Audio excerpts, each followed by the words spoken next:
When a single father of 6 children dove into a lake to save a drowning 7-year-old, he had no idea that the child's father was the president of a Hells Angels chapter, nor that this single act of heroism would completely transform his family's difficult life forever.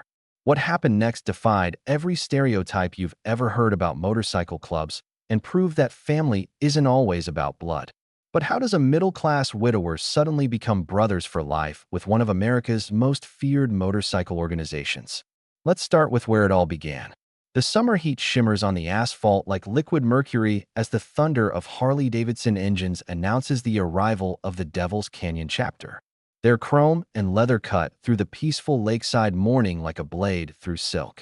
Families with minivans and coolers instinctively create distance. Children press closer to their parents as 23 motorcycles roar in formation near the boat ramp. Their riders dismount with the casual confidence of men who own any space they occupy.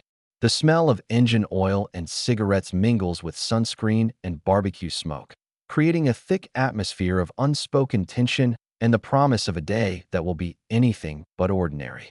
Marcus Henderson wipes the sweat from his forehead with the back of his hand, the salt stinging a small cut from this morning's hurried shave as he counts heads among the chaos of beach bags, inflatable toys, and 6 children who seem to multiply in energy as the temperature rises. "Emma, catch Jakey before he runs into traffic," he calls to his 14-year-old daughter, watching her scoop up the 4-year-old whose sticky fingers clutch a half-melted popsicle already staining his Finding Nemo swimsuit. The twins, Alex and Aiden, 8 years old and identical except for a small scar above Alex's left eyebrow from last summer's bike accident, argue over who gets to carry the football. Meanwhile, Ben, 10 and serious beyond his years, helps their 6-year-old sister, Mia, adjust her floaties with the patience of someone who learned too early that dad can't be everywhere at once. "Can we go in the deep part today, Dad?" asks Ben, squinting through metal-rimmed glasses that make him look like a miniature professor. But Marcus shakes his head. The familiar weight of responsibility settles on his shoulders like an old backpack he can never set down. Since Sarah's accident 3 years ago, the screech of brakes and the crumpling of metal still echo in his dreams. Every decision carries the weight of 6 lives, depending entirely on his judgment. And the lake stretches before them like a beautiful trap. Its surface is deceptively calm, while the currents below could carry away everything he has left to lose. The morning sun climbs higher, turning the water into a mirror reflecting puffy clouds and the occasional pontoon boat loaded with college students whose laughter carries across the water like music from another world. Marcus spreads their blanket on a patch of sand that offers clear sight lines to the water, close enough to the lifeguard station to feel safe, but far enough from the biker gathering to avoid any potential trouble. Though he notices how the bikers' children play in the shallow water, just like his own, their fathers watching with the same protective vigilance that keeps Marcus scanning the beach every 30 seconds. "Dad, you're doing that thing again," says Emma, her voice carrying Sarah's teasing gentle tone that makes his heart ache. And Marcus realizes he's unconsciously counted heads, a habit born of nights when he'd wake in cold sweats, convinced that one of them had simply vanished into the darkness that had already claimed their mother. The afternoon unfolds in the careful choreography of single parenting. As Marcus applies sunscreen to wriggling bodies that smell of chlorine and childhood, arbitrates disputes over sandcastle architecture with the diplomatic skills of a UN peacekeeper, and maintains his constant surveillance of the water where his children splash and play with the fearless abandon he both envies and dreads. The twins have claimed a shallow area near the dock. Their joyful shouts blend with the gentle lapping of waves against weathered wooden posts, while Mia builds an elaborate sand fortress under Emma's watchful eye. Each tower and wall a small masterpiece that will disappear with the evening tide. "Stay where I can see you," Marcus calls for the 12th time, his voice carrying the edge of exhaustion that comes from 3 years of being both mother and father, referee and protector, breadwinner and bedtime story reader. The smell of grilled hamburgers drifts from a neighboring family's portable grill, mixing with the scent of lake water and the coconut sunscreen Emma insists smells better than the generic brand he usually buys. And for a moment, he allows himself to imagine Sarah beside him, her hand finding his, as they watch their children create memories in the space between water and shore. The Hells Angels have settled into their own family rhythm nearby, and Marcus notices with surprise how normal they seem when stripped of the context of the highway.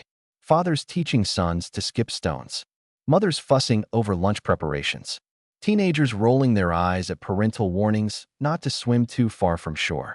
The club president, a mountain of a man whose gray-streaked beard and intricate tattoos tell stories Marcus can only imagine, sits in a lawn chair that creaks under his weight, his eyes following a sun-bleached boy of about 7 who weaves between adults like a minnow through reeds. "Tommy, stay close," the big man calls, his voice carrying an authority that makes even his fellow bikers straighten slightly. But children are children, regardless of their father's reputation. And Tommy's attention has been captured by something near the rocky outcrop, where older kids dare each other to jump from increasingly high perches.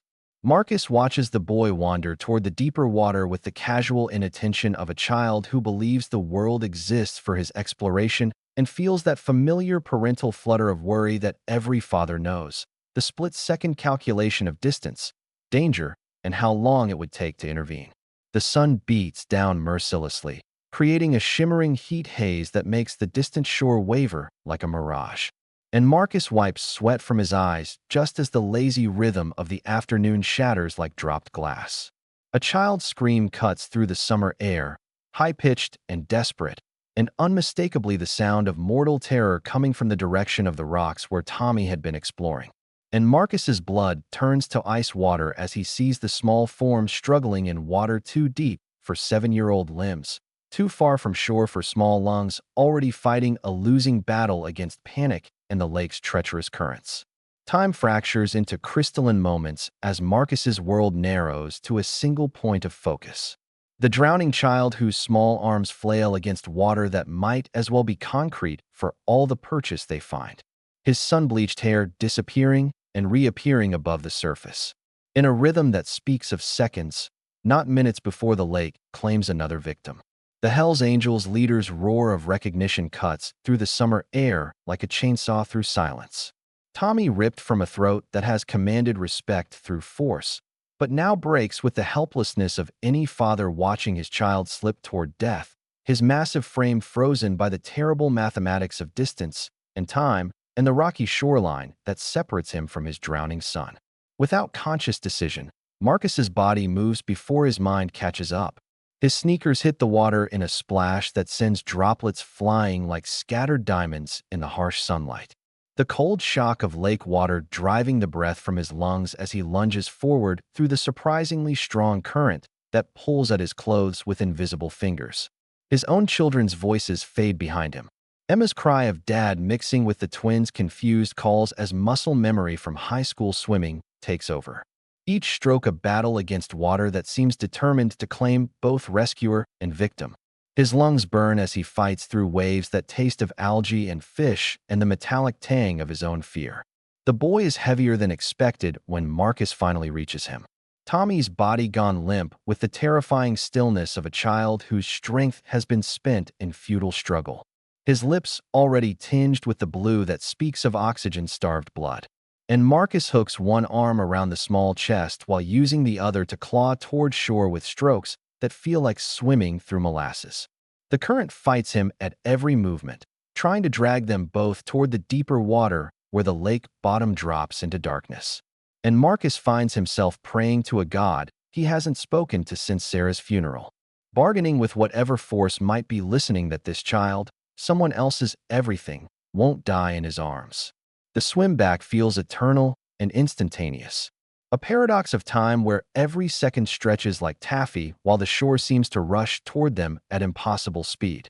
And Marcus emerges from the lake like a modern Lazarus, water streaming from his clothes and sheets as he carries Tommy's unconscious form toward the rocky beach where 23 Hells Angels have formed a circle, their leather creating a wall of protection around the small drama of life and death.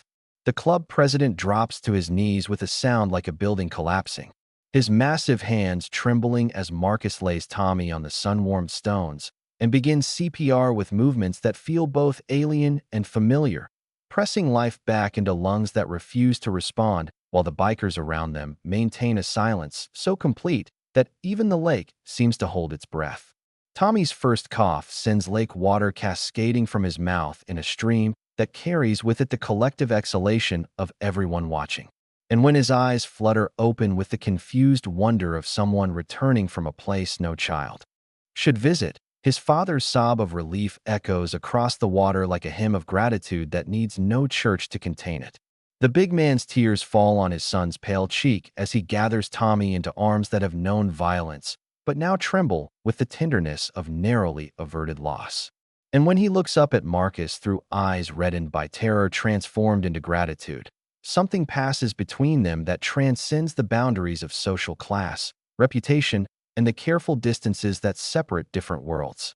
"Brother," he says, his voice rough as sandpaper and thick with emotion. "You saved my boy, and that makes you Angel's family forever." And Marcus learns in that moment that AFFA is more than letters sewn on leather. It's an alliance written in the shared understanding that some debts can never be repaid, only honored through a lifetime of loyalty that runs deeper than blood. The transformation begins before the lake water has dried on Marcus's clothes. As hands reach out to steady him, voices murmur words of respect and acceptance, and the invisible barriers that had separated the Henderson family from the Devil's Canyon chapter dissolve like sugar in rain. Within a week, when Marcus's 15-year-old Honda refuses to start, and he faces the impossible choice between car repairs and groceries for 6 growing children, 3 motorcycles appear in his driveway like mechanical angels, their riders carrying toolboxes and the kind of automotive knowledge that comes from lives spent maintaining machines that must never fail on dark highways. Emma's prom dress comes from hands more accustomed to throttles and brake levers than silk and satin as the club's old ladies, wives and girlfriends who have learned to love men whose loyalty is measured in miles ridden together, take her shopping with the fierce maternal pride of women who understand that family extends far beyond genetics. When the twins face bullying at school from classmates who think their father is weak for crying at movies and making cupcakes for class parties, word spreads somehow through channels Marcus never fully understands that the Henderson children are protected, and the bullying stops with the abrupt finality of people who have glimpsed consequences they'd rather not test.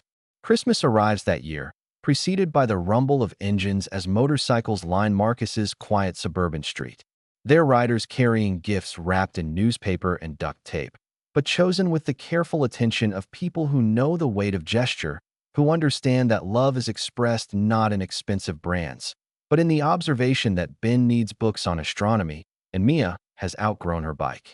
Tommy, recovered and resilient in the way children bounce back from tragedy like rubber balls, becomes a regular at their dinner table, teaching Marcus's younger ones to fish with the patient expertise of someone who has learned that water can give life as easily as it takes it away. The years flow like the gentle current that nearly claimed 2 lives that summer day, and Marcus finds himself watching Tommy, now 15, teaching 4-year-old Jakey to cast a line in the same lake where everything changed, and realizes that salvation is rarely a single event, but an ongoing exchange. That in pulling a drowning boy from dark water, he had unknowingly saved his own family from the isolation of grief and the suffocating weight of trying to be everything to everyone alone.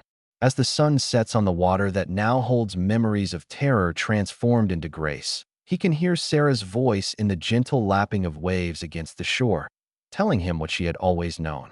And he had finally learned to believe that he was stronger than he'd ever known. Not because he could carry the weight of the world, but because he had learned to let others help him carry it.